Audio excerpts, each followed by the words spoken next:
And on that note, Jaguars at Texans. We have Trevor Lawrence, CJ Stroud here. Second best matchup for Stroud.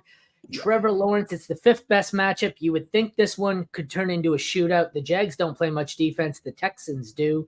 I definitely prefer Stroud in this one. Lawrence, I think, is startable. Stroud is my 4 on the week, though. Where do I have Lawrence? I have Lawrence down at 17. I need to see something. He's getting close to the guys I'm dropping here. Like, I've had a couple of leagues where I desperately need a starter, and I've dropped the likes of like a Justin Herbert for Baker or Sam Darnold. Trevor Lawrence is getting pretty fucking close. So what do you guys think here?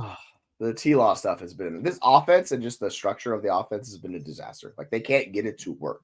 So they desperately need Brian Thomas to just take over and do something for them because it's not working across the board. They're taking all these deep shots.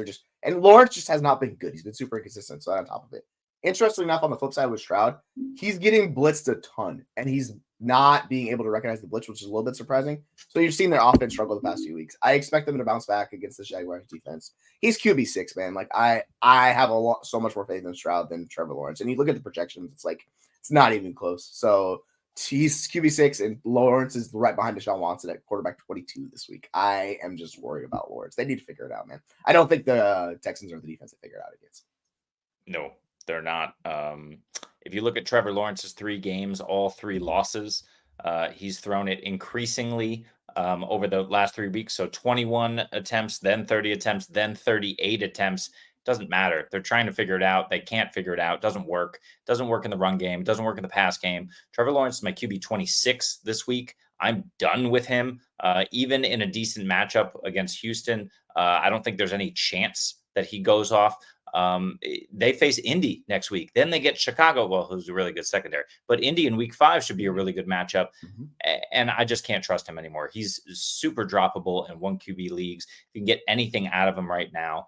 In a dynasty league, I think it's going to be a while before he's viable again for you. It's a sad state. But with Brian Thomas, you mentioned him. We know rookie wide receivers take a while. It probably won't happen for him till the second half of the year where he's able to take over. With Evan Ingram out, forget about it. I'm out on Lawrence. CJ Stroud, my QB 2, he's going to go off. Running back matchups, bad one for ETN, 23rd best. 4th best matchup in the event Mixon is able to play. You guys thinking Mixon plays? If he does, how high do you have him? I have ETN at 17, and I don't currently have Mixon ranked. What do you guys got? Yeah, I'm ranking Akers right now. He's like right around borderline running back 20 just because he gets a decent amount of volume. And in this game, as opposed to last week, they're going to be in the lead and like winning the game. When Akers was on the field in like the positive game script, he saw the majority of the work with Dario Gumbalala came in the second half when they were trailing. He played the passing down work. If it's Mixon, he's like a top 5 borderline running back this week because he's really good. Akers can give you enough where he gets, falls in the end zone, gets touchdown, like gives you 10 points, RB2. I'm fine with that. ETN, I've been lower on ETN all year, so I'm not super into ETN. He gets volume. He's fine. It's just a disaster with this offense, and he can't really carry the offense like some running back. So he's running back. I'm right there with you. I think he's running back 18. I'm just kind of just like on ETN. I'll play him if I have him, but I'm not going out of my way to play him this week. Yep. Same for me on ETN. He's running back 21 for me. I'm just out on this Jaguars offense altogether. On the other end, I don't like it for the running backs here. If Mixon plays, he's probably limited. I think they probably hold him out in a very winnable matchup here. But Dameon Pierce may be back as well. Akers did not look great last week, so I have all these guys in the 30s. Wide receivers, I'm looking. 8th best matchup for what looks to be Nico Collins as the easy one. 11th best matchup for the Jags, who look to have BTJ as the one. So it's favorable matchups for both. I'm sure Nico is my highest. He is. He's 6. BTJ is probably my next highest in the 20s, I would imagine. He is not. He's 31. I'm going to have to move him up a bit, but the Texans' pass defense scares me a little, so. What are your thoughts? Where do you have Diggs, and if Tank Dell plays, where do you have him? Diggs and Dell I have back-to-back at 23 and 24. Okay. Yeah. Those guys are very similar, like how I treat those guys. I have Nico top 5. Like I'm all aboard the Nico trade this week. It's a perfect bounce back for him.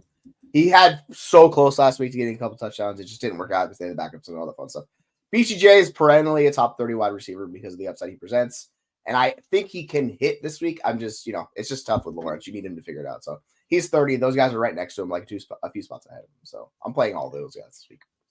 Yeah, I agree with everything you guys said, with the exception of I have Christian Kirk at wide receiver 30 and Brian Thomas at wide receiver 34. We saw the volume flow to Kirk last week. I think that happens again. I know it's going to be difficult given what the Texans do in the secondary for guys who play in the slot and guys who play out wide. So nobody's safe here. But if I'm betting on someone, I think Kirk gets it done because he's going to play a little closer to line of scrimmage. But again, I'm out on all these guys. I'm out. Don't do it. Sorry. All right. Let's talk about some more players that we're probably going to be out on because fucking tight end. 22nd best matchup for Dalton Schultz, and it is the 26th best matchup for Evan Ingram. I don't know if he's going to play. Sounds like he could. I have Ingram not in my rankings, so I'll have to adjust that if we hear more about that. Schultz I have at tight end 14. That tells you all you need to know. Thoughts? Yeah. They're both touchdown dependent tight ends. If Dell misses the game, that does help that does help him out a lot, and I'll boost Schultz up to top 12. But like when you're the fourth option, it's just really difficult. Brent Saying's just going to run the routes, so I don't mind firing him up. If Ingram plays, I'll be higher on him. But yeah, like they're both, just touchdown dependent tight ends. It is what it is. Yeah, I will prefer Strange in my lineup over Schultz, but either way. I always prefer a little Strange. You know what I mean? Yeah. Sometimes you gotta get a little wicked. Fucking Christ. I was gonna make a joke about you being strange, but fuck you, Win. Yours was much better. Ew. Your joke was way better than mine. Well played. All right, we can all use a little strange. I'm down with it. Funny. You win. All right.